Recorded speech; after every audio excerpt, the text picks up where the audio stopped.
Pendiente el celular.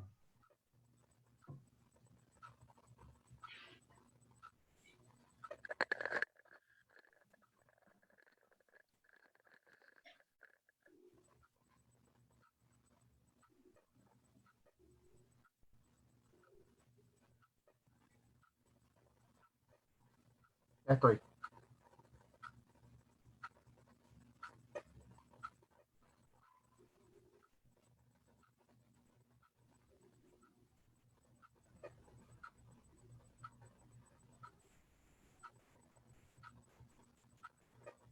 Muy buenas tardes, amigos. Definitivamente otra tarde más académica para compartir con todos ustedes desde Guía, la Academia Virtual.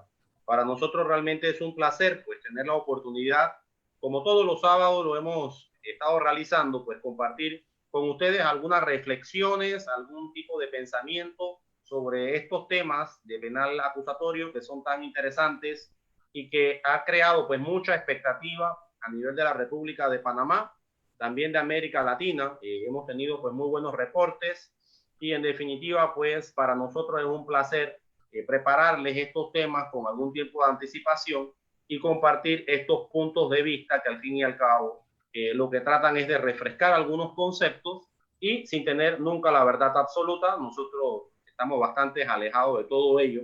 Sin embargo, pues siempre sometemos nuestros criterios a sus consideraciones y a sus reflexiones.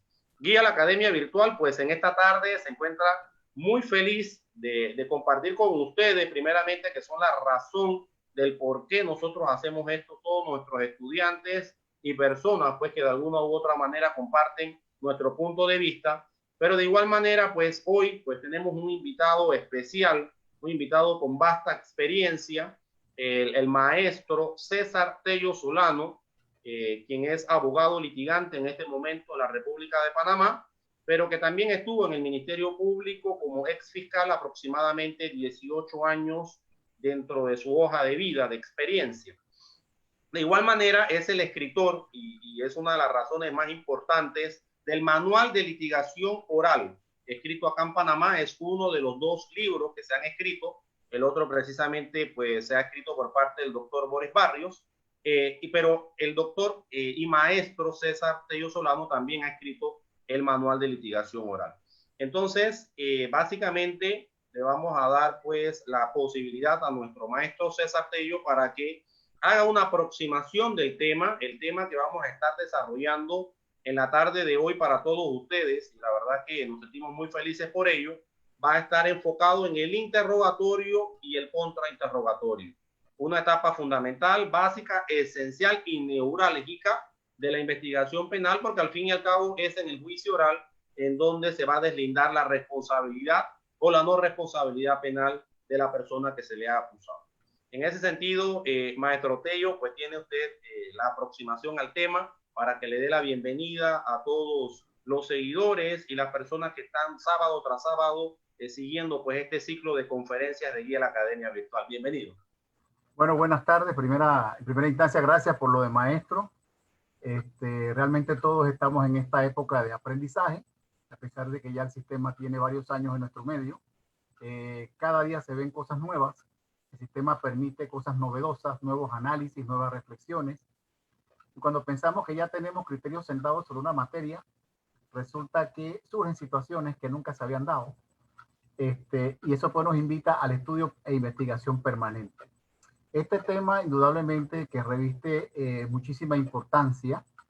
Hay que ver entonces el antecedente de juicio oral. Antes del juicio oral hay una investigación corriendo por parte del Ministerio Fiscal, del Ministerio Público, una hipótesis o una línea de investigación que siguió el fiscal, que debió haber llegado a una imputación en base a unos hechos jurídicamente relevantes. Esas son las llamadas audiencias previas, que pueden ser en situaciones de flagrancia o no. Puede ser una aprehensión de estas ordenadas por el fiscal en base a las facultades que la ley le otorga. Luego de esta imputación, ¿verdad?, el fiscal va configurando todos los elementos de convicción, como se le llaman en ese momento.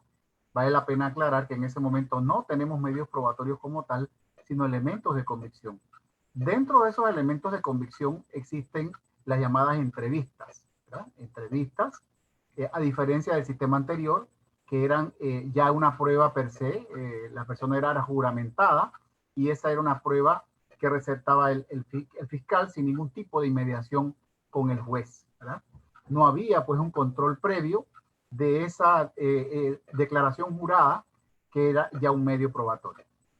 Tomadas estas entrevistas, con la asistencia del defensor, sea privado o público, al término de la investigación, el fiscal tiene dos posibilidades, ¿verdad?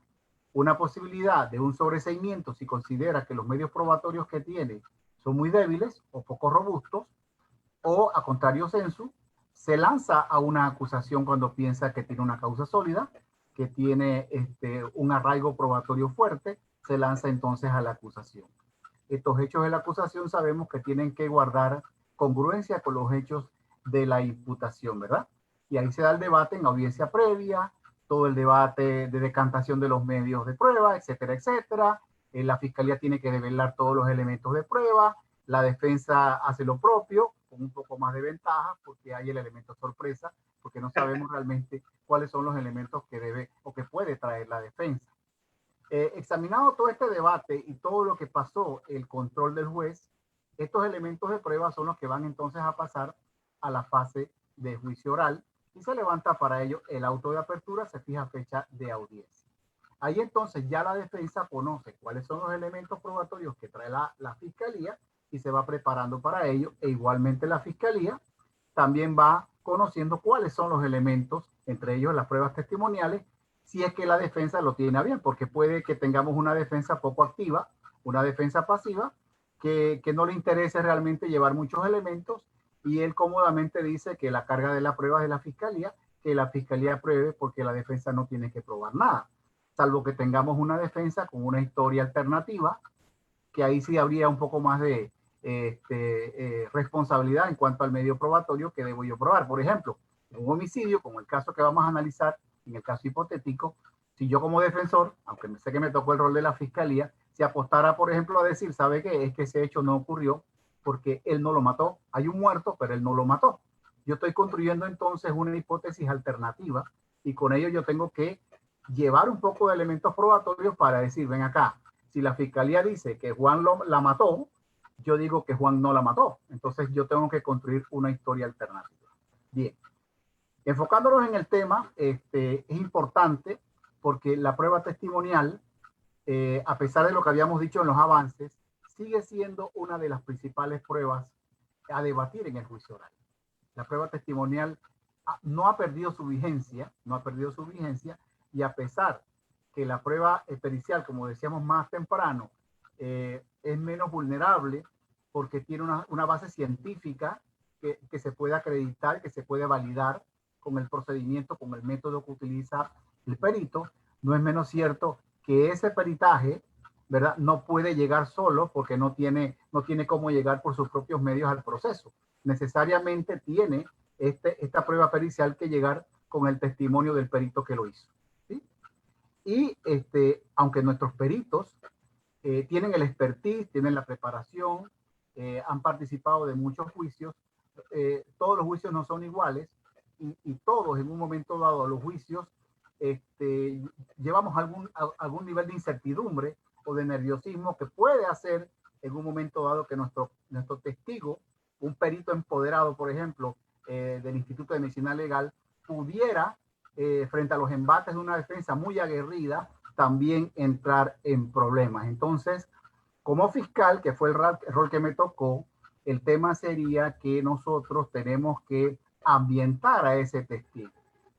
Sobre todo si es un testigo que no es parte del sistema. Supónganse que es un particular, un vecino que observó algo.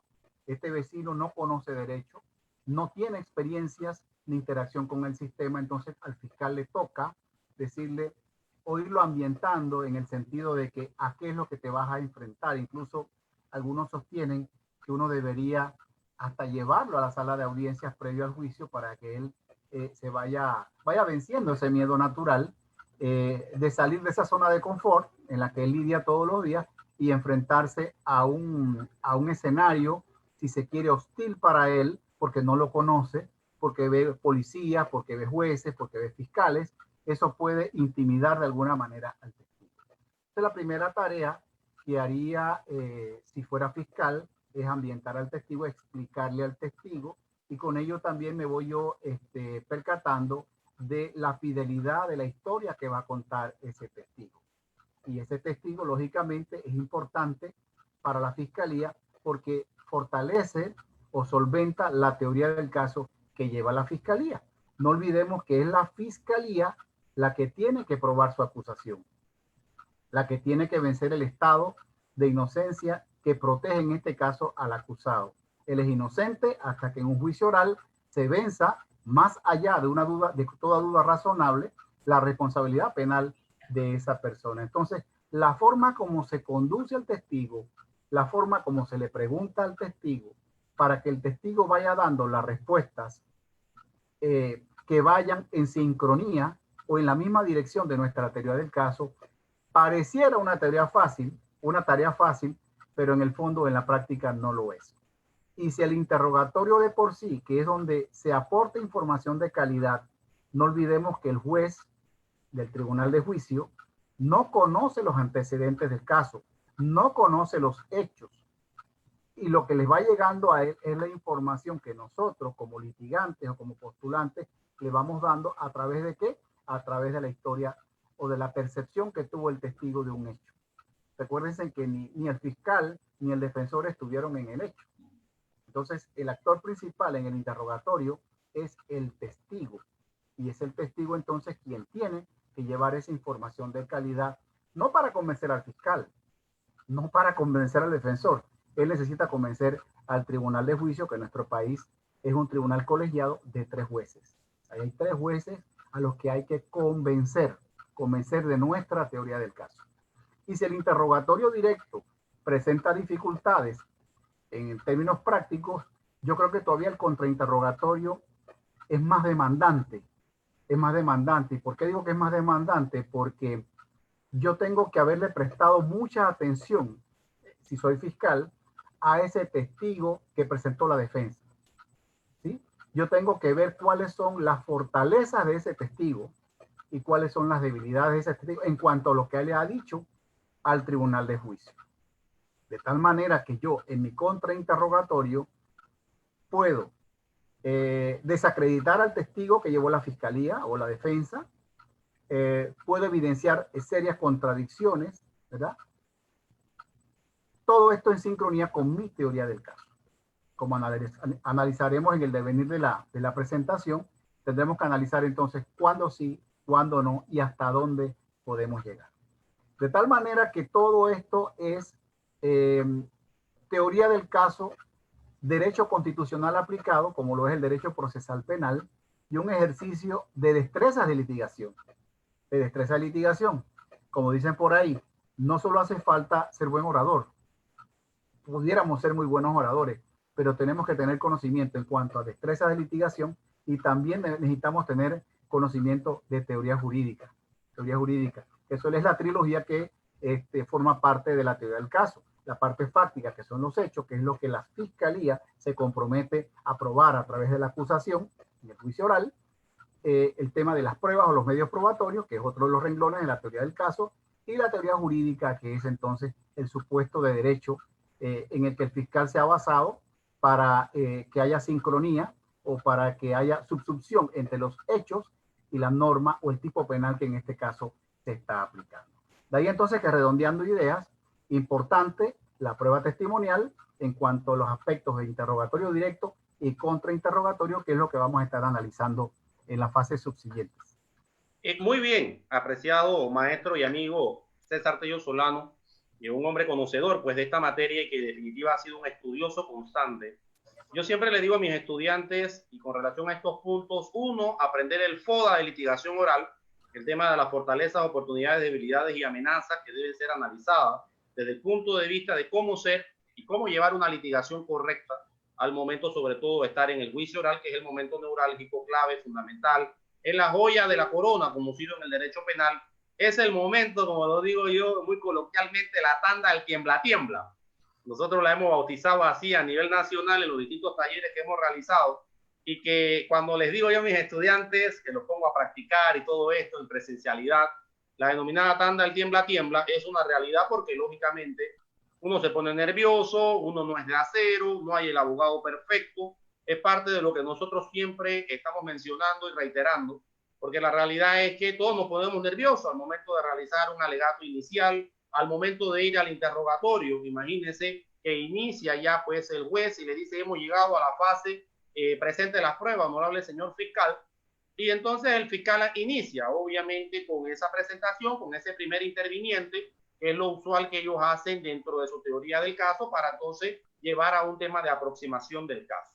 Es por ello que luego de la serie de preguntas del qué, cómo, cuándo, dónde y por qué, preguntas abiertas, que eso es lo que se estila, sobre todo en ese examen o interrogatorio, examen directo, como se le conoce en otras latitudes, por ejemplo en Perú o en otras partes del cono de Sudamérica, entonces lógicamente le va a tocar la posibilidad al abogado litigante de ejercer ese control, sobre todo en inmediación de la prueba, precisamente a través del contrainterrogatorio, que tiene otra mecánica, tiene otra estructura, permite preguntas sugestivas, permite precisamente tratar de alguna u otra manera de acorralar pues, a ese testigo si es lo que realmente estamos buscando.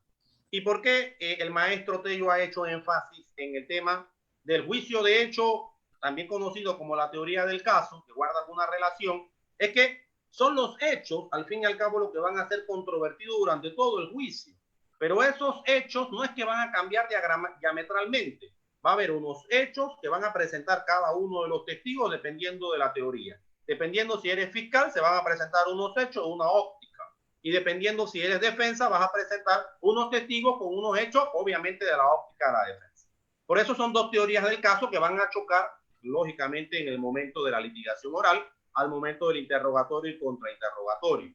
Lo que también es importante mencionarles es la preparación del testigo, maestro Tello, que también usted lo abordó como uno de sus puntos esenciales de su aproximación inicial, y es precisamente cómo vamos a preparar a ese testigo.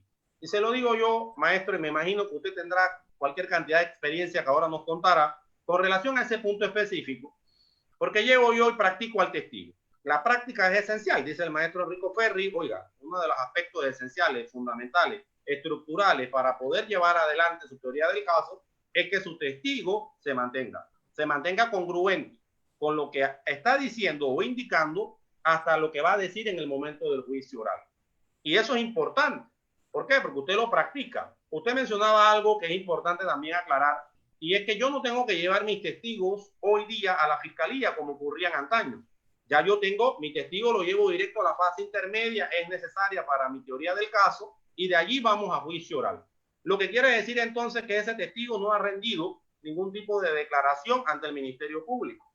Es por ello entonces que nosotros tenemos cierta ventaja desde el punto de vista de la defensa técnica al momento de presentar ese testigo por primera vez al juicio oral. Es una ventaja importante y se da en base precisamente al respeto de las garantías constitucionales, entendiendo por un lado la famosa pelea entre David y Goliat, ¿no? Obviamente entendiendo de este lado el David, la defensa con su acusado, luchando contra el Goliat, que tiene una serie de brazos instrumentales que obviamente pues puede aplicar para poder que la producción o buscar el tema probatorio. Entonces, en ese sentido, nosotros tenemos que tener claro cuál va a ser el enfoque que le vamos a dar, qué tipo de testigo vamos a presentar y qué credibilidad, porque el testigo debe tener algunos aspectos esenciales para ser abordado. Y parte de los aspectos más importantes es la credibilidad del testigo. Entonces uno lleva al testigo de la mano, uno lo practica varias veces porque uno puede entender, como lo decía el maestro Enrico Ferri en defensas penales, que el testigo no está acostumbrado a estar en juicio, el testigo no sabe de abogados, el testigo no sabe de jueces, el testigo no sabe de audiencias o de salones de audiencia, no sabe de grabaciones, esa, una serie de cosas que van a ocurrir y que por ende uno trata de entrenar o explicarle de manera reiterativa más o menos cuál va a ser la temática a desarrollar en un juicio oral. Pero esto es tan profundo y la psicología humana a veces es tan complicada y los nervios que traicionan por todos lados, que usted le dice, bueno, ¿qué día ocurrieron los hechos? No, él no va a recordar. Los hechos ocurrieron hace un año, como vamos a ver ahora en los ejemplos hipotéticos que hemos traído para ustedes. Él no va a recordar exactamente el día o exactamente la hora. Imagínese pensar que usted recordara lo que usted comió hace una semana atrás. Es casi imposible recordarlo. O cómo usted estaba vestido el sábado pasado. O sea, va a ser muy complicado. Somos seres humanos, la memoria tiene cierta capacidad y solamente recuerda cosas importantes. Entonces, obviamente lo que no es trascendental para esa persona lo va a olvidar. Entonces, parte de los elementos fundamentales es poder ubicar en tiempo, modo y lugar al testigo. O sea, si yo voy a llevar a un testigo presencial, que al fin y al cabo va a servir precisamente para tratar de acreditar, hombre, esa persona no estaba ahí, esa persona estaba acá conmigo, entonces tengo que saber qué día pasó eso, a qué hora pasó eso, porque parte de los argumentos de la fiscalía va a estar encaminada precisamente a decir, esta es la persona y este es el responsable. Y parte del argumento de la defensa es decir, en este caso, que hay algunos otros, no estaba aquí, él estaba allá en compañía de fulano de tal.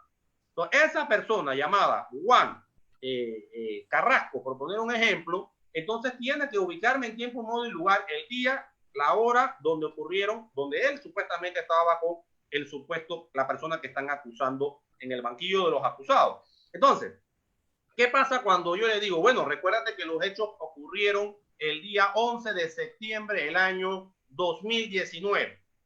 Muy bien, licenciado. ¿Se recuerda? Sí, muy bien, me recuerdo.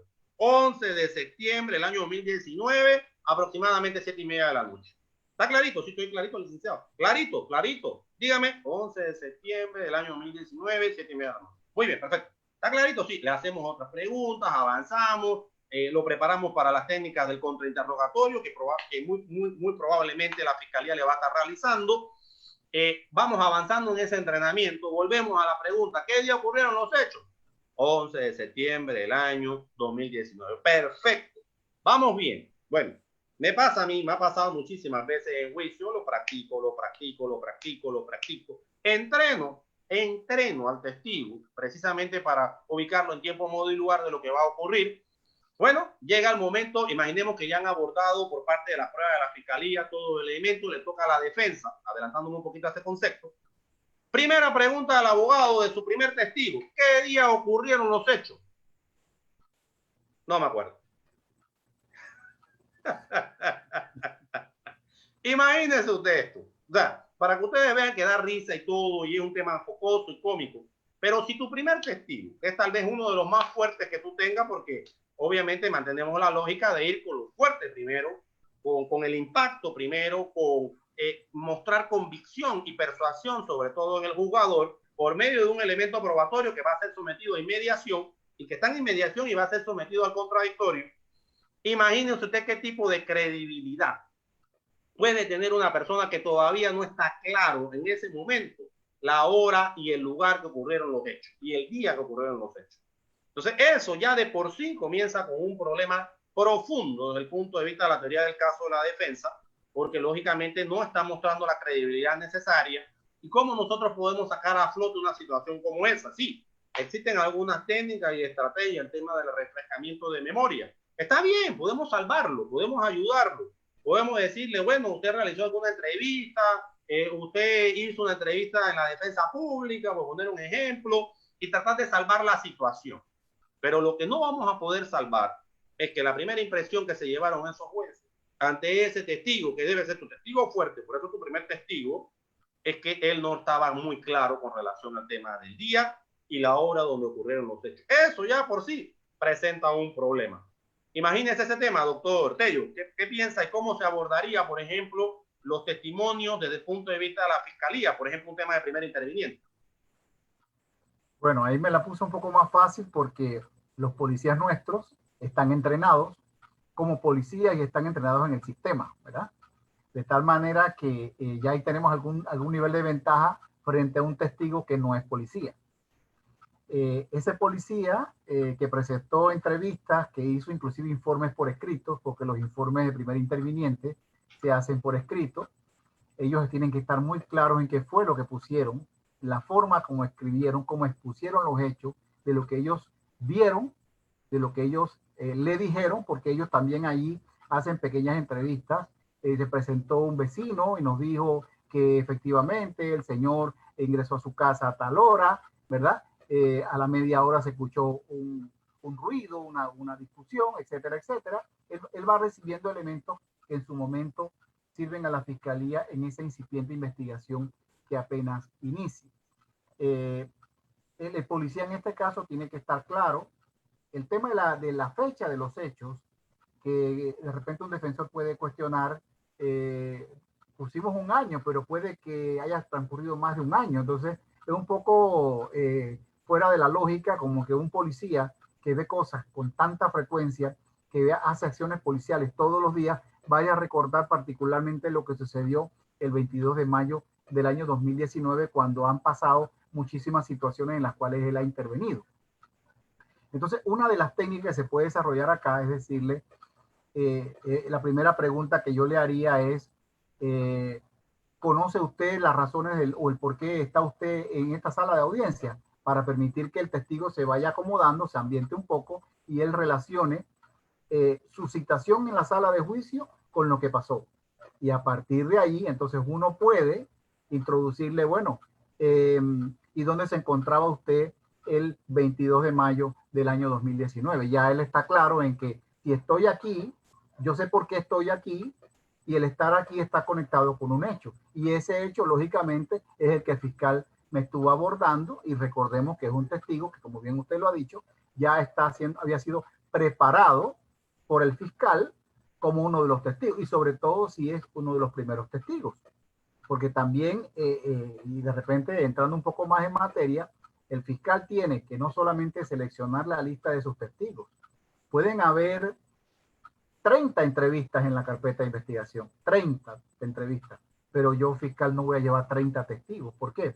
Porque de esas 30 entrevistas creo que me sirven y me son útiles para mi teoría del caso. Yo creo que me son útiles 8 testigos, los más fuertes. Esos son los que yo voy a llevar, y esos 8 son los que llevo. Y también es importante un detalle del orden en los cuales yo voy a llamar a mis testigos.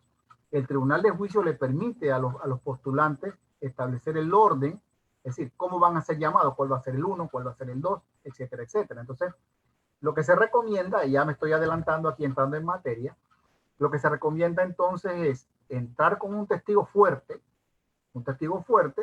que le dé robustez a mi teoría del caso. Uno, porque psicológicamente los seres humanos retenemos generalmente en estos juicios que pueden llevar días y pueden llevar hasta semanas según la complejidad de los hechos o la cantidad de testigos o la cantidad de medios probatorios. Yo recomiendo empezar con un testigo fuerte, que pudiera ser un testigo presencial, de los que más información me aporte, y logro impactar con ello al tribunal de juicio. Los seres humanos recordamos generalmente lo primero que escuchamos y lo último que escuchamos. En el medio, ¿verdad? En el devenir, en el agotamiento, nosotros vamos perdiendo esa capacidad cognitiva de ver tanto detalle, ¿verdad? Y lo que está en el medio se le presta menos atención o se recuerda menos.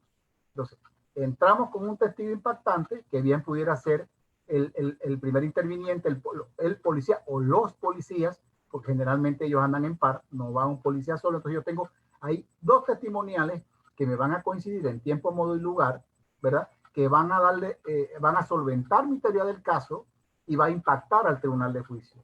Toda esa dramatización de lo que él encontró sangre, encontró un arma de fuego, la levantó, llamó a criminalística, le entregó la escena, luego se procesó, toda esa información que recibieron los policías y que está acreditada en los informes de primer interviniente. Así lo haría, de esa manera lo haría yo, entrando en lo que es el orden y en el impacto que se le debe provocar al tribunal de juicio. Sí, ese es un tema interesante, sobre todo cuando estamos viendo la prueba testimonial inicial que usted ha mencionado y que nosotros coincidimos. Miren, que a pesar de que estamos en 2 vertientes diferentes, lógicamente ambos entendemos que un aspecto esencial y fundamental es crear un impacto. Y el impacto es lo primero que usted va a presentar de forma metodológica. Usted puede tener cualquier cantidad de pruebas.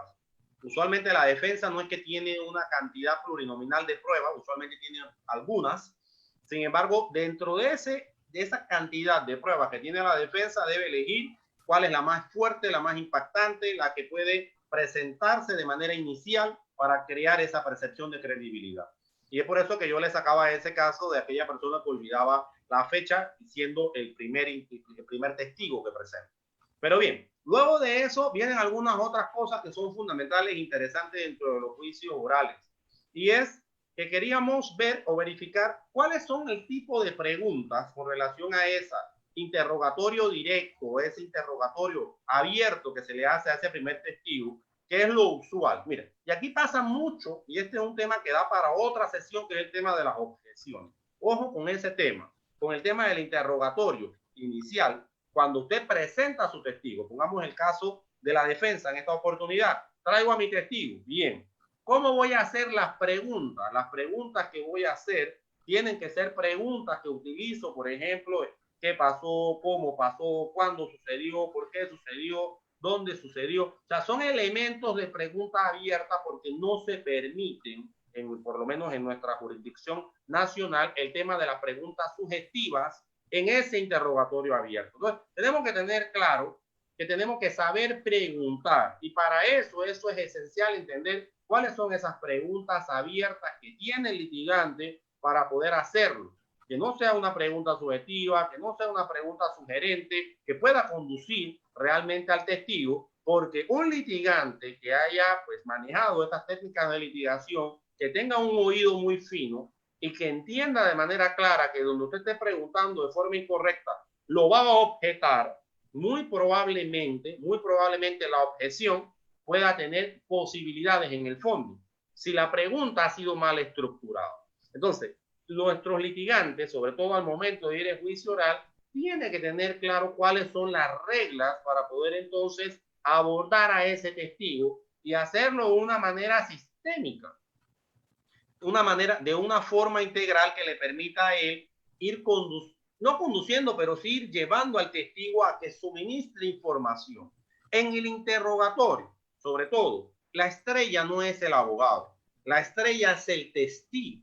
Y son esos tips que uno tiene que tener claro, que el que tiene que lucir todas las luces donde tienen que ir es al testigo. El testigo es el que va a dar información relevante, información importante, fundamental, para crear percepción en el jugador. Olvidemos que nosotros tenemos que lucir en el interrogatorio o que nosotros no sabemos todas las preguntas habidas y por haber. No, un buen interrogatorio es un interrogatorio sencillo, es un interrogatorio directo, es un interrogatorio que le suministre al testigo las posibilidades de ampliar su testimonio e introducir información relevante, importante y fundamental para poder fortalecer la teoría del caso, en este caso de la defensa. Yo a veces voy a algunos juicios orales y a veces he visto también en otros temas de litigación abogados que quieren lucir en el interrogatorio, y para mí es un tema que tenemos que pasar a un segundo telón, entendiendo que esa es la oportunidad que tiene el testigo para resguardar su teoría del caso. Habrán otros momentos en donde el litigante, en donde el abogado podrá pues presentarse y brillar, por ejemplo, en un buen contrainterrogatorio, bien llevado, bien controlado, bien establecido, con un tema fijo, claro en cuál va a ser el orden, y entendiendo que ahí ya se ha podido observar o ha podido verificar dentro del interrogatorio que le hizo el fiscal, cuando le toca el turno en el contra, ha podido observar que hay incongruencias o inconsistencias. Ese es un momento para que entonces luzca ese abogado inteligente, ese abogado que de gran exposición, ese abogado fino que va acorralando paulatinamente a la oveja hasta llevarla al lugar o el sitio donde lo quiere tener, para generar entonces esa contradicción que al fin y al cabo pues cree incertidumbre en todo lo que ha dicho ese testigo anteriormente. Pero ese es otro escenario, todavía no hemos pasado allá. Estamos en el escenario 1, en donde ese interrogatorio debe ser muy bien llevado, muy bien hilvanado, y que al fin y al cabo pues logre el objetivo. El objetivo primordial es que ese testigo logre decir lo que sabe y cree convicción en el jugador.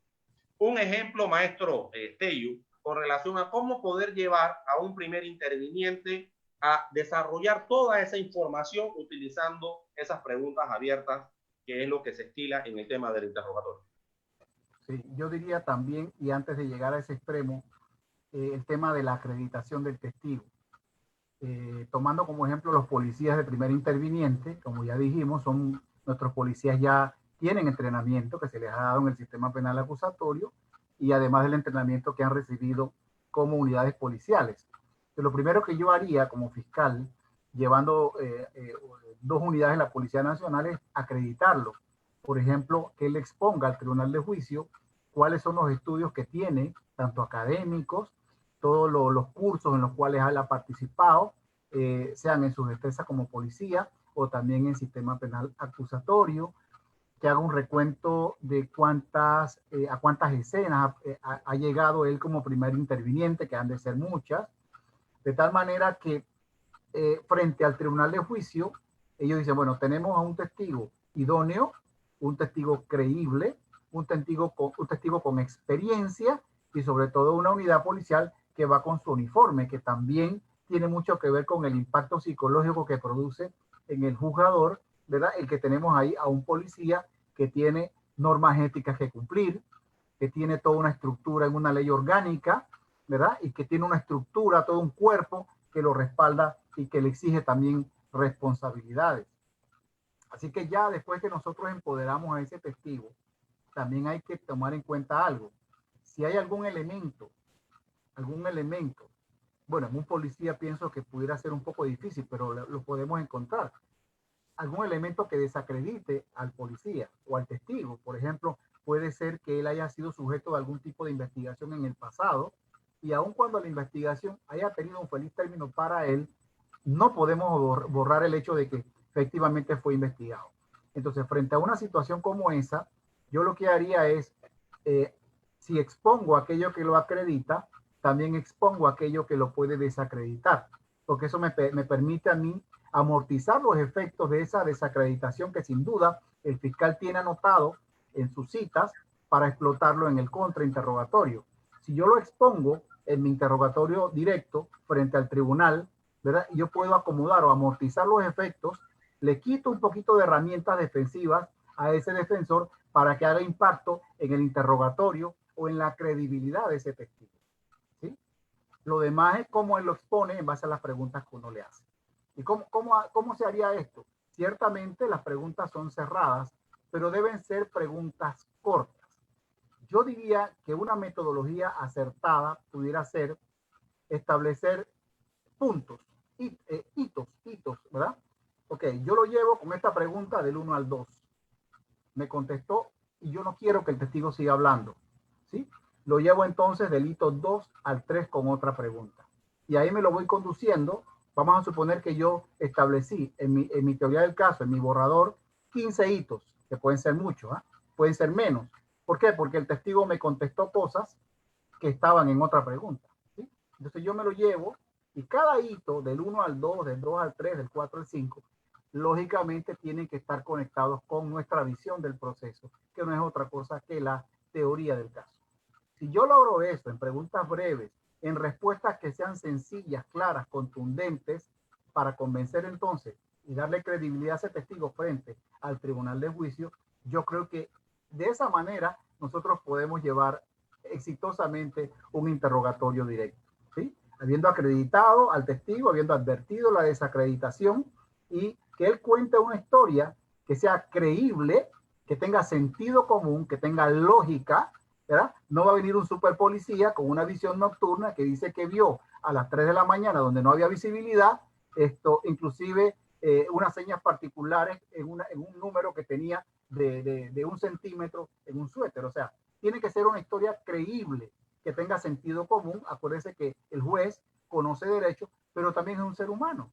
También es un ser humano que tiene conocimientos extraprocesales, que tiene percepción y que también tiene dudas. Él tiene derecho a dudar. Entonces, la idea es que ese testigo vaya con su historia, disolviendo todas esas dudas con una historia corta, sencilla, contundente y que tenga credibilidad. Sí, ese tema es apasionante e interesante, maestro Tei, porque usted ha tocado un aspecto importante. Usted nos ha dicho a nosotros, ojo, si bien es cierto que vamos a hacer una serie de preguntas abiertas, ojo con eso, y que van a ser coherentes y que al fin y al cabo van a tratar de que ese testigo diga la información que usted quiera, tiene que tener cuidado, lo que acaba de mencionar usted, que el testigo no diga más de lo que usted no quiere que diga. Y pasa mucho que resulta ser cuando no hay el entrenamiento claro, cuando no hay esa práctica constante, y sobre todo cuando tenemos testigos. O sea, yo cuando hago ese análisis preliminar y comienzo a entrevistar a mi primer testigo, pongamos un ejemplo, volvamos un poquito atrás para que veamos esto. Me dice mi representado, licenciado, tenemos testigos de sobra. Uf, yo no soy, usted viera. Tengo 5 testigos, estamos listos. Me comienzo yo a preocupar cuando comienza así la cosa. Digo, ay caramba, ¿qué vendrá por ahí? Bueno, de los 5 testigos que venían, que estábamos sobrados, llegaron 2. Llegaron 2 a la oficina. Vengo yo, bueno, comienzo yo a estructurar las preguntas para ver qué tal ese testigo, cómo pudiera ese testigo desarrollarse en juicio. Y resulta ser que tengo uno que habla hasta por los codos de más de lo que necesito que realmente diga. ¿Usted qué cree que yo voy haciendo rápidamente en mi filtro? En mi filtro yo no voy a llevar ese testigo, porque resulta ser que donde le voy a hacer las preguntas, ojo, preguntas abiertas que le voy a realizar en ese interrogatorio, siendo mi testigo, y está diciendo demasiadas cosas, está un poco nervioso, dice muchas cosas que realmente, al fin y al cabo, imagínese, si en el interrogatorio directo que lo estoy haciendo yo está así, ahora imagínese cuando lo tenga que dárselo a la contraparte. En este sentido, la contraparte va a acorralarme a ese testigo y que obviamente en un contrainterrogatorio pudiera tener la opción de decir más cosas aún que lo que me ha dicho a mí y generar una contradicción de manera clara o evidente al momento de abordar el contra por parte de, en este caso, la fiscalía, si yo fuera defensa.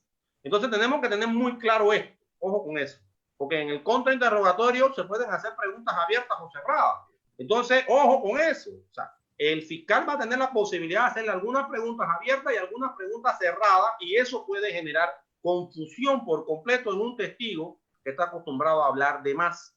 Pero tenemos que seleccionar paso a paso y con mucha atención qué tipo de pruebas voy a presentar ante los jueces, cómo se va a sostener el testigo. Y ojo con eso, y eso que usted mencionaba es importante.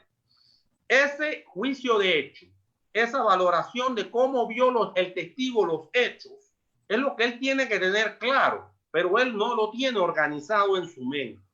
Eso pasó hace un año, muchas cosas las ha olvidado. Entonces hay que tratar de crear la sinergia posible para que ese testigo vaya entendiendo esto como una narración, igual que cuando usted tiene una niña chiquita y que todas las noches le cuenta el cuento de la Caperucita. ¿Vale? Entonces usted tiene que ser sencillo, lógico y llevar a la persona al nivel de convicción suficiente. Si la historia que usted está indicándole o el guión, por así decirlo, por parte de ese testigo no es congruente, entonces vamos a tener un problema muy serio. Si ni siquiera es congruente con su interrogatorio abierto, ahora imagínense en el contrainterrogatorio lo que va a ocurrir. No quiero ni saber. Entonces, ese tema que usted nos ha analizado, de que sea por tema, ¿no? De tratar de que no avance tanto y tratar de que esas preguntas vayan siendo como una especie de cerca. Avanza hasta aquí, hasta ahí te permito. Avanza hasta acá, por ahí te voy permitiendo. O sea, vamos tratando de llevar a ese testigo, a pesar que es el nuestro, para que no llegue a las zonas oscuras, tratando de que se mantenga siempre en la luz, que para nosotros es importante porque crear contradicción en esos hechos que él va a manifestar, pues es entregarle la gallina al zorro que va a llegar en la noche a nivel del tema, trayendo ese símil en el tema del contrainterrogatorio. Entonces tenemos que ser muy técnicos con esto y no tomar el interrogatorio a la ligera. Mire que hoy no hemos hablado todavía de contrainterrogatorio, maestro. Nos hemos sitiado en el tema del interrogatorio abierto y han surgido una serie de análisis profundo con relación a este tema que a mí me parece interesante seguir abordando, porque a veces tomamos a la ligera este interrogatorio. Mire, a mí me ha pasado muchas veces, en algunas ocasiones, cuando en el interrogatorio comienza por parte de la contraparte a realizar preguntas que no son las permitidas. Y obviamente uno, cuando comienza ya a tener algún tipo de expertise o algún tipo de análisis y tener un oído más agudo, entonces uno comienza a desarrollar el tema de las objeciones. Y ese tema de las objeciones es interesante, porque si usted está viendo que la temática que está desarrollando a nivel de las preguntas no es la correcta, es en ese interrogatorio abierto donde la contraparte tiene que estar fino y muy atento con el oído y tener la capacidad entonces de poder objetar. ¿Qué pasa con las objeciones? Que es un tema apasionante, pero que da para otros cursos.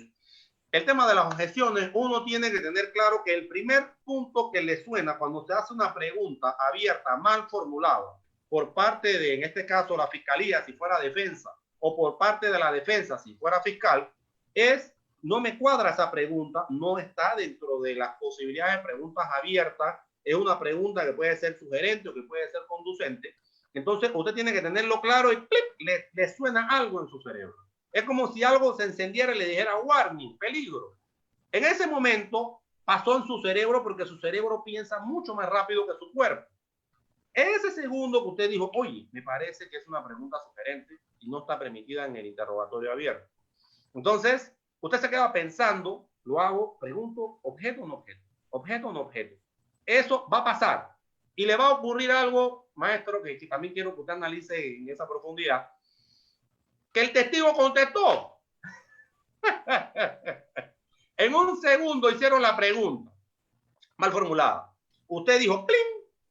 Se le enciende el foco inmediatamente y dice, caramba, no está correcta la metodología. Objeto o no objeto. Y cuando va a objetar, ya el testigo contestó. Hay que tener una habilidad, una destreza, algo como extrasensorial para permitir entonces a los litigantes tener esa opción de objetar en el momento oportuno y no darle chance a analizar ese segundo extra. Porque ese segundo extra en esa pregunta abierta, pues lógicamente, si usted la presenta, la objeción en el momento oportuno, antes que conteste el testigo, usted va a poner en aprietos a la contraparte. Ya sea que esa objeción sea ratificada por el jugador o diga no hay lugar a la objeción o diga hay lugar a la objeción. Pero imaginemos en el caso que diga no hay lugar a la objeción. El otro litigante va a perder entonces algo que se llama la estructura mental, la estabilidad mental de ese momento. Porque él estaba interrogando abierto, no había ningún problema, abierto. Iba feliz, iba muy contento, iba como la Caperucita Roja. Feliz llevándole las florecitas al lobo, digo, a la abuelita. Pero resulta ser que cuando viene la objeción, imaginemos que no haya lugar, hay una interrupción para el otro litigante.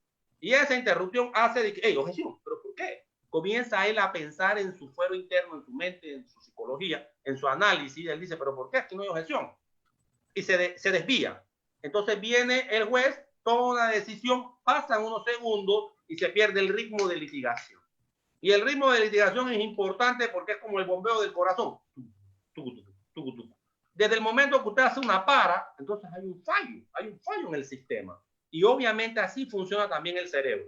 Entonces, ojo con ese tema cuando estamos en el interrogatorio abierto. No hemos salido todavía del interrogatorio abierto y las cosas se están poniendo realmente interesantes. Y es por ello, por eso siempre les digo yo, que hay que estar muy fino con ese tema, con mucho oído. Y por eso me parece muy congruente lo que usted manifestaba de llevar temas rápidos, no mucha profundidad, tratar de ir abordando tema, pero bien formulada esas preguntas, porque resulta ser que puede crear todo un caos. Imaginemos que haya lugar a la objeción. Hace un rato le dije no hay lugar. Imaginemos que haya lugar a la objeción. Objeto, fundamente abogado, bueno, sugerente, señor juez. Dice, hay lugar. ¿Cómo queda en este caso el que está haciendo el interrogatorio directo? ¿Cómo queda en este caso el fiscal si soy defensor? ¿Hay lugar? Ok, reformule. Y comienza a pensar en su mente, ¿cómo reformulo? Comienza la tanda de la agonía en la reformulación. Comienza de nuevo. Y apenas comienza la pregunta, ya uno sabe, aquí hay un problema. Objeto, señor juez. Sugerente nuevamente. Dice el juez, hay lugar. Reformule. Fiscal. Comienza de nuevo el problema. Comienza ahora más nerviosismo. Ya van dos. ¿Qué hago? ¿Cómo la estructuro? Vuelvo a hacer y puede salir adelante o puede tener nuevamente otro problema. Yo no he conocido por el momento a nivel de tema de litigación alguien que aguante más de 3 disparos directos de una objeción al lugar. Es complicado, pero ahí es donde el litigante tiene que sacar algo adicional. Por eso que yo le digo que estos temas de litigación es tan apasionante, porque el litigante tiene que sacar esa coraza extra, es como ese caparazón que tiene la tortuga, y de aguantar los embates. Porque si usted no aguanta, lo que le va a pasar es que muy probablemente después de 3 hay lugar, usted va a decir, ¿tiene otra pregunta? Usted va a decir, no voy a seguir preguntando porque se va a quedar amedrentado. Y eso es lo que no puede ocurrir. El litigante, tanto fiscal como defensa, tiene que estar preparado para aguantar y el embate y el golpe. Hay lugar, reformule, tómese su tiempo, respire, oxigene el cerebro. ¿Por qué? Porque el problema es que usted se pone nervioso, le dijeron hay lugar, me pongo nervioso, pierdo oxigenación del cerebro, no llega, me tranco, ¿qué hago? ¿Qué hago? Me pongo ansioso, veo que todo el mundo me está mirando, los 6 ojos que están adelante, que son los señores jueces del tribunal de juicio, a la expectativa, la gente atrás observando, y usted la agonía la va a comenzar, comienza a sudar, comienza a sufrir, y no va a poder reformular. Tómese su tiempo. Respire, tómese su segundo. Nadie lo está obligando a que tenga que hacer la respuesta inmediatamente o hacer nuevamente reformular la pregunta. Con calma. Aprenda a dominar el silencio. Una de las cosas que yo le digo mucho a los litigantes en juicio oral, los tiempos y las pausas. Es como, por ejemplo, cuando usted ve a Lionel Messi que va conduciendo ese balón y de repente hace una pausa, quiebra y continúa. Bueno, esa pequeña pausa, ese pequeño quiebre le da la posibilidad a poder utilizar el espacio y seguir adelante y evitar al defensa. Entonces, esa pausa debemos tenerla, esa concentración y esa fuerza que debemos tener a la hora de litigar en este interrogatorio abierto. Estamos hablando del interrogatorio abierto, porque es importante no perder la concentración, porque ese testigo que usted tiene ahí es un testigo importante, es fundamental, es esencial, por eso usted lo trajo hasta juicio. Entonces, no deje que el tema de las objeciones en un interrogatorio abierto permita que usted no pueda desarrollar todo su tema, sino que lo contrario. Hay lugar, hay lugar, hay lugar. Respiro, me tomo mi tiempo. Señora fiscal, o señor fiscal, por favor, un segundo, señor juez, estoy meditando, estoy tratando de que no le roben la calma. Eso es un aspecto importante, porque en este tema de la litigación oral y en este tema de los interrogatorios y contrainterrogatorios, el tema del nerviosismo, el tema de la ansiedad, el tema de si me equivoco, hombre, no hay abogado perfecto, maestro, usted lo sabe muy bien. Somos seres humanos con errores, con habilidades, con destreza. A veces salen las cosas bien, otras veces no salen. Vamos a ser realistas, o sea, no todos los días usted sale el súper abogado, el súper contrainterrogador o el súper interrogador. Hay días que usted se para con un pie izquierdo y que las cosas no salen bien, es así. Porque somos seres humanos, por más que estemos capacitados, por más que hemos estudiado, nos conocemos la doctrina, cometemos errores y hoy un día me pasó, pues, y las cosas no salieron. No quiere decir que mañana, continúa el juicio, usted no se pueda recuperar. Entonces, esos aspectos me gustaría verlo desde su óptica, maestro Tello, con relación a solamente una síntesis del tema de las objeciones. Y ojo que la doctrina con esto es muy apasionante y dice, a veces uno objeta por el tema de deporte, y es en el sentido de que sabe que tal vez la objeción no va para ningún lado, pero desconcentra a su contraparte. A veces uno objeta porque sabe que en el fondo está mal formulada la pregunta. Pero me gustaría ver más o menos su análisis con relación a este punto para seguir entonces abordando otros temas interesantes como por ejemplo cómo abordar un interrogatorio en una prueba pericial, que me gustaría también verlo más adelante. Bien, yo pienso que el tema de la objeción es todo un arte, sobre todo porque hay que saber establecer cuándo objetar, cuándo no objetar, y que la sustentación de la objeción se hace en forma inmediata. O sea, el asunto es que aquí no tenemos tiempo para mucha reflexión. La reflexión tiene que hacer en inmediatez, rápidamente, a la velocidad de la luz.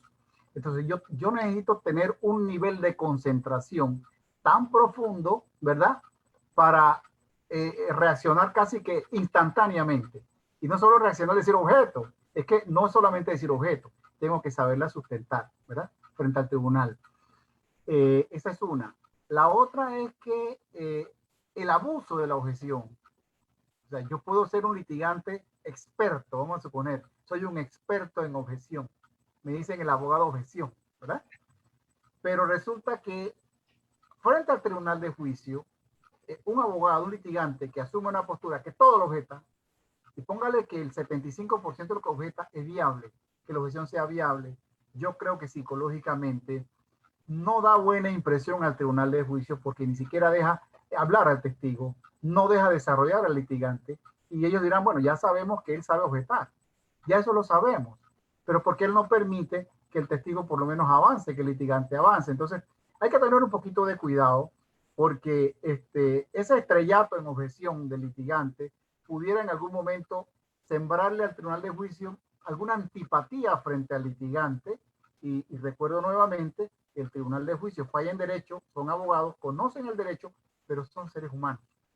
Tienen un aspecto voluble en su parte cognitiva, en su parte evolutiva, que hay que cuidar muchísimo. Entonces, yo diría que cuidarme de la objeción, objetar cuando sea necesario.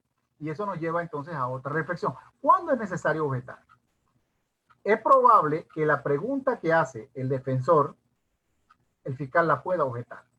¿Sí? Pero yo rápidamente hago una reflexión. Esa pregunta que conlleva una respuesta que a lo mejor yo puedo anticipar, me lesiona mi teoría del caso, me hace daño a la estructuración que yo he hecho de esos hechos jurídicamente relevantes. No, pareciera que todo lo contrario. Pareciera que esa pregunta que ha hecho el defensor, que en esa pregunta no fue asertivo, lo que está es favoreciendo y apoyando mi teoría del caso. Entonces, a pesar que la pregunta sea objetable, yo decido no objetarla. Y el juez no la puede objetar de oficio. Entonces, el testigo va a estar obligado a contestarla. ¿Sí? Es decir, ver cuándo objetar, si es necesario y útil la objeción, ¿verdad? También sucede lo que usted dice, que yo puedo utilizar la objeción como una herramienta de desconcentración del oponente. Eso también se ha dado y se da, sobre todo en litigantes que no tienen mucha experiencia, porque preguntan de una manera, se objeta, al lugar la objeción, reconstruye la pregunta, pero incurre en un nuevo error, vuelve, se lo objeta, trata de recomponer la tercera vez y el hombre queda sin argumento, queda frustrado, muchas veces se molesta, se ve su lenguaje corporal de molestia y dice no tengo más preguntas porque ya él no sabe, una cuarta vez quedaría en el ridículo y él no sabría cómo reconstruir esa pregunta. Y eso también tiene mucho que ver, no solamente con falta de experiencia, sino también con falta de preparación. Usted puede tener la experiencia, pero todo proceso es diferente al otro. Tiene condiciones particulares. Hay testigos fuertes, hay testigos que no lo son. Hay unos que son más nerviosos que otros. Entonces usted tiene que identificar esa falencia del testigo para no caer en esos errores o para que en el interrogatorio directo no le hagan caer a su testigo en esos errores en el contrainterrogatorio. Entonces yo creo que es importante este tema de las objeciones, cómo llevarlas, cómo sustentarlas, cuándo hacerlas, cuándo no hacerlas y que tampoco caer en el abuso de la objeción, que están categorizadas, que están tipificadas, la forma como se sustenta cada una de ellas. Pero insisto, todo lo que se haga, interrogatorio, alegato de apertura, etcétera, todo el devenir del juicio oral, hay que cuidar muchísimo el aspecto psicológico de los jueces. Hay que causar buena impresión, no hay que molestar a los jueces, ¿sí? Porque eso puede determinar un resultado favorable o desfavorable. Y fíjense que en lo que usted hablaba también yo pensaba que el fiscal va en un ejercicio de desventaja frente a la defensa pública o privada. ¿Por qué se lo digo? Porque usted sabe que mis testigos fueron entrevistados y usted tiene copia de esa carpeta de investigación. Usted sabe qué contestó en cada una de las entrevistas o en cada una de las ampliaciones. Y ahí usted claramente puede identificar contradicción o errores de memoria. Pero resulta que la defensa acostumbra a no llevar entrevistas de sus medios testimoniales. Entonces yo no tengo cómo confrontar, como si lo tiene la defensa con la fiscalía, yo no tengo cómo confrontar si él está haciendo contradicciones porque no la tengo por escrito, porque la defensa lo va a llevar el día del juicio y ahí es donde yo voy a escuchar. Entonces creo que a la fiscalía se le va a exigir un doble de concentración porque yo tengo que identificar en una sola vuelta si ese testigo se está contradiciendo, si esa historia de ese testigo de la defensa es creíble, es viable para las ciencias, para los científicos. Por ejemplo, cuando un testigo de la defensa me dice a mí que vio perfectamente y pudo identificar a 50 metros de distancia, en una noche oscura y nublada, una persona que usa lentes, ¿verdad?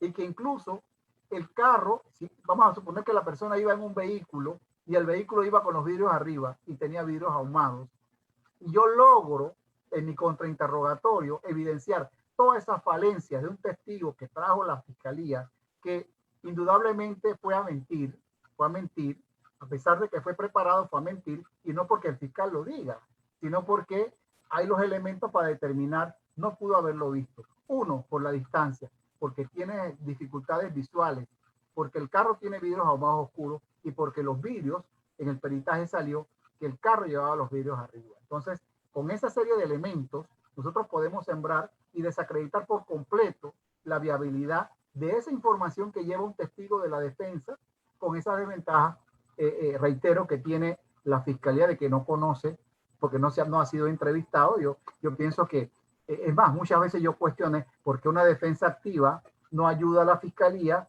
si él dice, esta persona no estuvo en el lugar de los hechos, ¿por qué no lo haces en etapa de investigación y me libras a mí del trabajo de estar haciendo una acusación o de enfrentar un juicio oral y lo deja siempre para último, para enfrentar el juicio oral? Algunos dicen, no, lo que pasa es que yo no tengo que probar nada como defensor.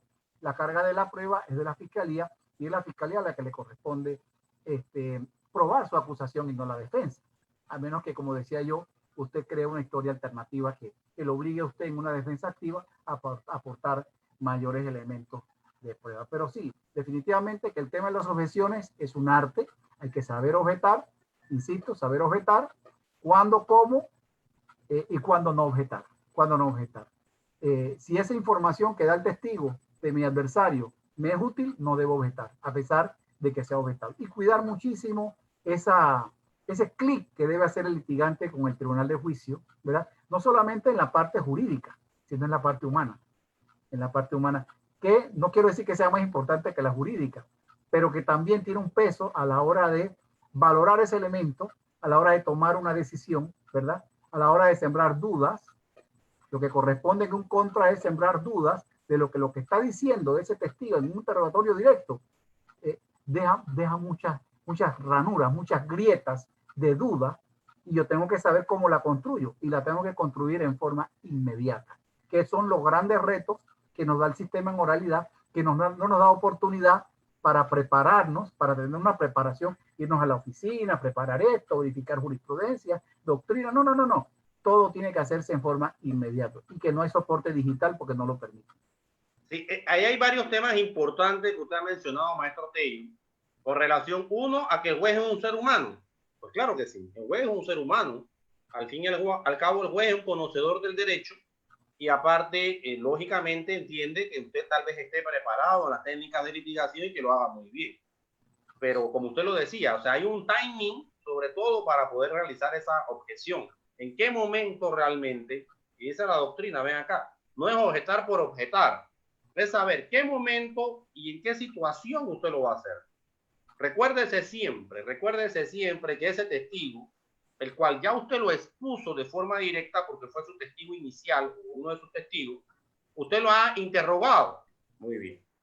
Pero después ese testigo va a ser sometido a un contraexamen, como dicen en el Perú, o un contrainterrogatorio, parte del cross examination. Entonces va a venir a la otra parte y le va a golpear. Entonces usted tiene que tener claro esos temas y tenerlo muy claro para poder entonces establecer esa estructura. Por un lado, cuando está preguntando en el interrogatorio abierto, poder desarrollarlo de una forma correcta, pero no objetar todas las preguntas. ¿Y por qué no objetar todas las preguntas a pesar que puedan ser mal formuladas? Porque como muy bien lo decía usted, puede ser que eso no me afecte. Esa pregunta que está realizando no me está afectando. ¿Por qué la tengo que objetar? Y si la objeto. Hay lugar. Pero después causa una mala impresión por parte de los jueces de que este tipo cree que sabe más que todo el mundo. O esta persona cree que todas se la sabe. No, somos seres humanos al fin y al cabo. A pesar de que estemos administrando temas de justicia, no perdemos el tema de la humanidad. Entonces dirá, pero si yo quiero conocer un poco más y él no me está permitiendo hacerlo. Entonces hay que tener mucho cuidado y mucho tacto. Sobre todo el tema de tacto es fundamental a la hora de la litigación oral. Saber cuándo hacerlo, saber cómo hacerlo y entender el tema del timing, el momento, para poder estructurarlo, porque eso es fundamental e importante. Pero muy importante. Yo quisiera también ver el tema de la prueba pericial, maestro, porque creo que ese tema también es fundamental, ¿no? Parte de lo que son las pruebas testimoniales, usualmente las que se estilan cobrar, sobre todo en una valoración de hecho, el denominado juicio de hecho, que en definitiva puede ser controvertida. Pero hay otro tema importante que es el tema pericial, que es un tema técnico. Y ese tema técnico, el abordaje correcto de un interrogatorio directo de esa prueba pericial o de ese perito, va pues fortalecer totalmente, darle validez o darle contenido a esa teoría del caso que uno está exponiendo. No sin antes hacerle la mención con relación al tema de que a veces los fiscales, casi en la mayoría de los casos, es cierto que se presentan los testimonios por parte de la defensa y que no ha pasado por un tamiz de un tema de entrevista que conozca la otra parte. Es una realidad. Eso pasa. Ahora, ¿qué pasa muchas veces con el defensor? El defensor a veces pues no es la suficiente confianza, y ojo con ese tema, porque es un tema que para los intervinientes es importante, el tema de la confianza y de la lealtad. No la lealtad, es un tema más que todo de confianza, pero que es importante estructurarlo, de mostrarle esa carta al fiscal y tal vez, ojo, yo me imagino que usted los 18 años que estuvo en el Ministerio Fiscal mantenía principios muy claros de objetividad, eso es importante y fundamental, y es una piedra angular también del sistema de garantías, ¿no?, en el tema del penal acusatorio. Pero a veces hay un tema de yo llevar a ese testigo y después entonces se le hace una serie de preguntas, se sigue la investigación y al fin y al cabo voy a tener que ir a juicio y voy a perder un poco el tema de la sorpresa. Entonces, ojo con eso, ¿no? A veces cuando se enfila una investigación, se mantiene hasta el final y a veces no es ni siquiera decisión del propio fiscal, sino que de arriba indican, bueno, esa es la postura y hay que hacerlo. Entonces uno entiende esos fenómenos. Entonces, como ocurre de todo en este tipo de situaciones, a veces la defensa dice, no, yo mejor me guardo esta carta, porque tal vez igual me van a llevar a juicio y ahora ya voy a perder un poco de la ventaja competitiva que es el elemento sorpresa. Y ese elemento sorpresa, claro que está allí. Se acaba de pasar un interrogatorio abierto por parte de la fiscalía que presentó a su primer interviniente. Y yo tengo, obviamente con anticipación de causa, el expediente donde está la declaración del primer interviniente. Y yo estoy escuchando atento las preguntas y estoy verificando. Por eso que hay que tener casi sentidos extrasensoriales en estos sistemas de litigación oral. Porque debo conocer la carpeta de hecho total. Todas las entrevistas debo manejarlas a la perfección y saber inmediatamente el momento que viene ese testigo tengo la entrevista. Estoy escuchando y estoy leyendo, releyendo lo que ya yo me sé de la entrevista para poder entonces lograr verificar si hay o no hay elementos de contradicción en lo que está diciendo en el momento versus lo que declaró. Y ese tema es muy importante porque si yo logro observar y escuchar y versus lo que estoy leyendo en la carpeta, en esa declaración específicamente de Juan López, digo, mira, pues, pero si aquí dijo algo y acá se está contradiciendo, entonces yo voy a llevarlo a ese contrainterrogatorio que va a ser efectivo porque ya hubo un problema en congruencia. Dijo algo en inmediación en el juicio y lastimosamente para la teoría de la fiscalía en este caso, en su declaración dijo otra cosa. Entonces ya por ahí me voy a comenzar a agarrar para ir creando los elementos base, para sentar las bases, como se conoce, y entonces establecer el tema de la contradicción, que tiene unas pausas, pero no quiero profundizar todavía en eso. Sí es un poco de desventaja, es una realidad. Eso es una realidad, pero esa desventaja es un poquito competitiva porque del otro lado los brazos auxiliares que tiene el fiscal son muy fuertes. Entonces, lógicamente, encontrar o poder establecer teorías de investigación en donde hoy día la defensa tiene que investigar a profundidad para poder también poder presentar sus elementos probatorios no es fácil. No se le hace fácil al defensor que no está acostumbrado a realizar metodología de investigación, sobre todo investigación criminal, cosa que siempre la ha realizado el Ministerio Público, que tiene los brazos auxiliares, que son ese soporte estructural que tiene el fiscal para poder acreditar. Entonces, obviamente entendiendo eso, el legislador, pienso yo que por ahí ha tratado de crear un checks and balance, un balance para tratar de equilibrar las cargas, ¿no? Bueno, está bien, tú tienes todos estos brazos auxiliares que tal vez no tenga el defensor y que obviamente para poder tenerlos va a tener que gastar sobre todo el representado y muchas veces en estos casos los representados no tienen los ingresos suficientes o a veces solamente tienen para pagar el abogado Imagínense entonces para poder presentar lo que queríamos abordar, que era el interrogatorio de una prueba pericial. Bueno, con respecto a la prueba pericial, fíjese que hay aspectos interesantes que se han venido dando en el desarrollo del sistema. Así como hay defensas que no tienen recursos, hay defensas que tienen muchos recursos. Sí. Y a pesar de que los peritos son oficiales y que se pudiera pensar están al servicio del fiscal, los peritos son del proceso. La prueba es del proceso. La prueba no es ni de la fiscalía, ni del defensor, ni del querellante. La prueba está ahí para utilizarse. Pero se piensa que el perito oficial siempre le va a dar el voto favorable a la teoría del caso del fiscal. Y hay que tomar mucha atención con esto. A pesar de que es el perito, el conocedor, el que tiene la expertise, el que da las conclusiones, yo creo que también cuando yo llamo a un perito para que me explique un dictamen, cómo llegó a ese dictamen, y si tomó en cuenta algunas condiciones que yo, sin ser perito, la estoy viendo, y que definitivamente el defensor, si esto llega a juicio oral, le va a sacar ventaja, yo tengo que ver la manera de cómo, primero, el perito me tiene que convencer a mí, ¿verdad? Para luego que ese medio probatorio que yo lo voy a llevar a juicio pueda convencer al tribunal de juicio. Y es, por ejemplo, detalles como en un hecho de tránsito, por ejemplo, un homicidio culposo, el tema de la visibilidad al momento de la ocurrencia del hecho.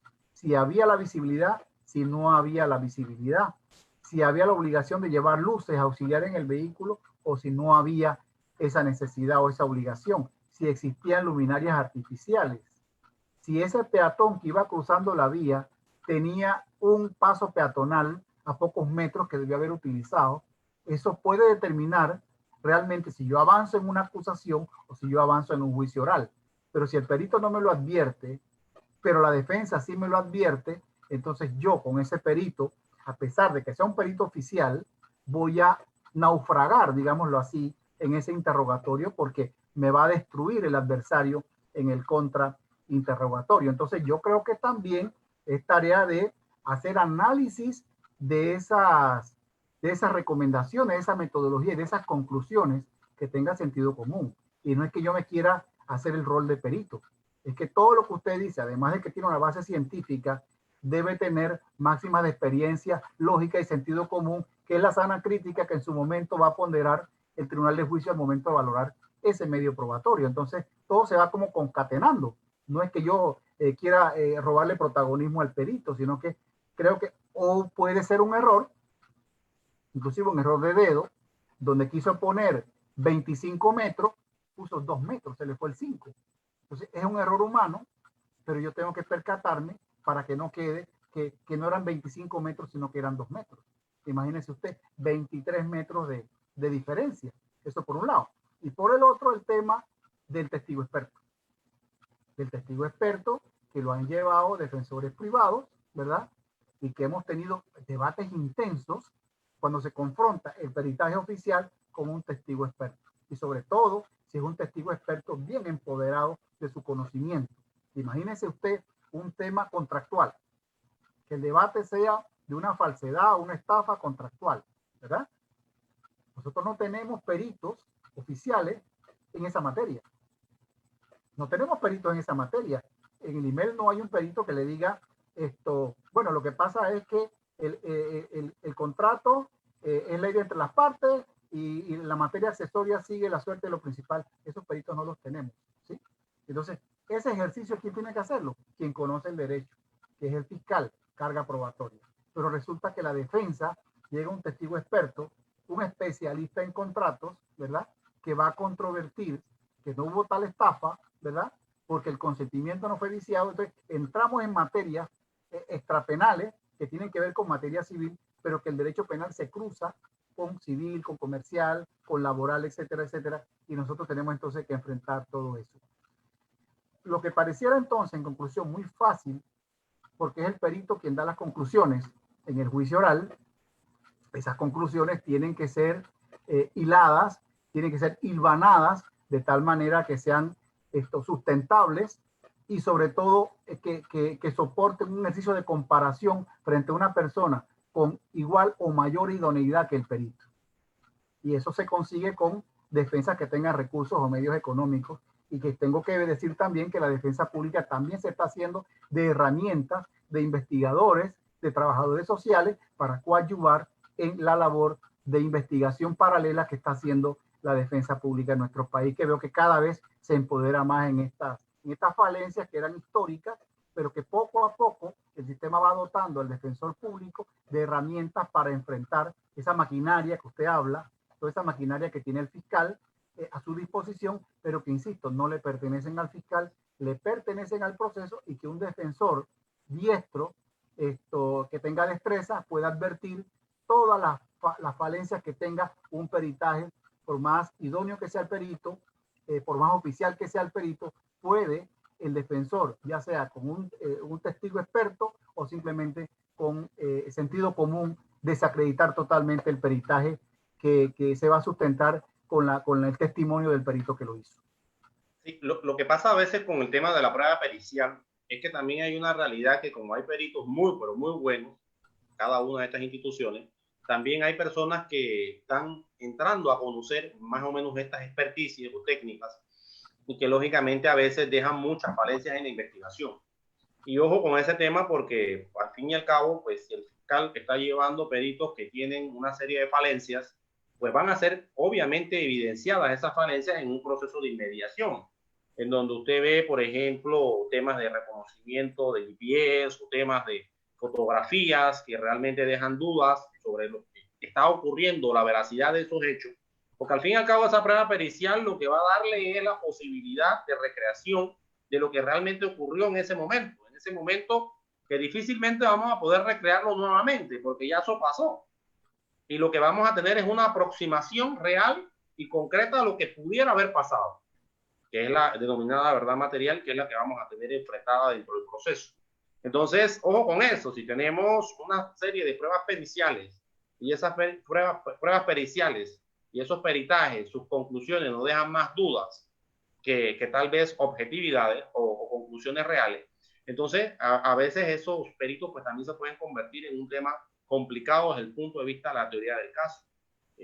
Ha ocurrido muchísimas veces, nosotros enfrentamos o contrainterrogamos a peritos que realmente no pueden sostener sus propias conclusiones.